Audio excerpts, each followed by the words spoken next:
This is Rob Abel, and I'm the content coordinator with SC Media, and I have here today with me Mr. Carl Sigler. He is the Threat Intelligence Manager with Trustwave. Carl, how are you doing today? Doing good, doing good. That's good. So, let's tell us a little bit about your position and what you do. Sure, so I am the Threat Intelligence Manager at Trustwave, as you said. We primarily do threat intel research, either through security feeds, where we source our own research, things like honeypots, where we actually get the IP addresses of people that are exploiting or attempting to exploit systems.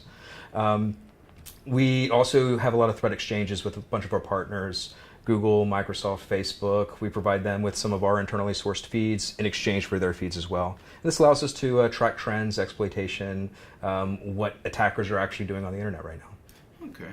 And definitely one of the biggest things that's coming up is hacking is a matter of life or death. You know, people scream to the top of their lungs. Nobody's going to listen until, you know, someone gets hurt in an IoT attack or something like that.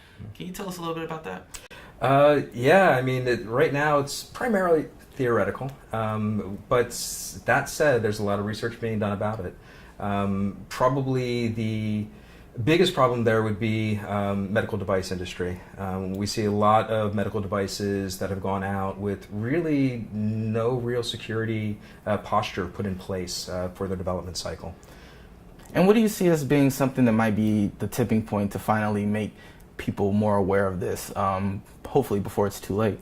Hopefully before it's too late. I think that the medical device industry themselves have started to get a clue.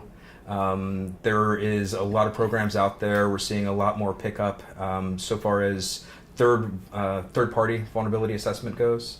I think that a lot of these organizations need help from the outside, and they're very wary of researchers coming to them and saying, we found a vulnerability in your product.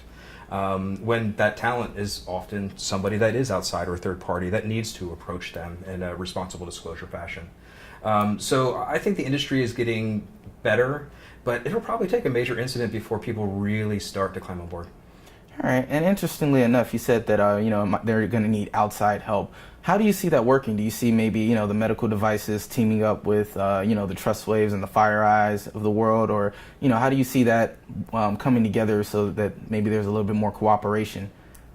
It really comes down to them being open to it. I'm also responsible for our responsible disclosure policy. So when our researchers find vulnerabilities in products, I work with the vendor to communicate that and to help them along with a patch before we actually disclose it to the public. Some companies are very open to that. They'll embrace the research that we provide to them. Other companies threaten lawsuits, and I think it's more of an education problem. I think that as these vendors are being educated as to what third-party vulnerability disclosure can do for them, it's basically a free code audit. I think that they're getting more on board with that sort of thing. Okay.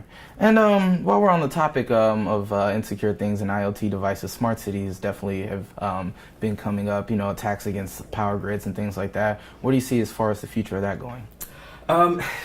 Those systems, you know, that really do handle our utility companies, that handle our transportation. A lot of them are very antiquated, very old systems, and they're being augmented to bring them into the future. And a lot of that augmentation has it connecting to the internet, or at least has openness, which really increases the threat and the risk of those environments far beyond what a lot of those organizations think.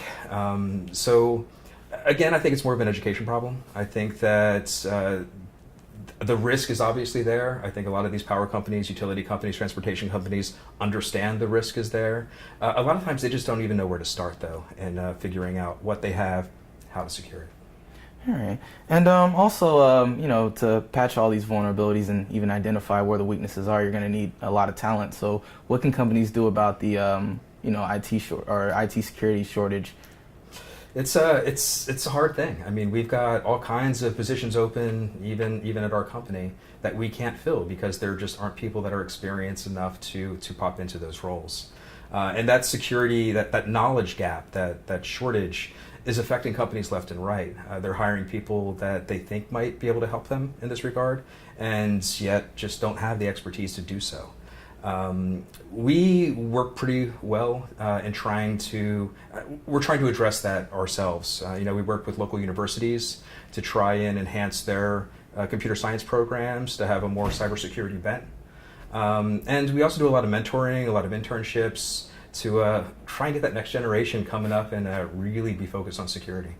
All right, well, thank you very much. And once again, my name is Rob Abel. I'm the content coordinator at SC Media, and I'm here with Mr. Carl Sigler. He is the threat intelligence manager at Trustwave.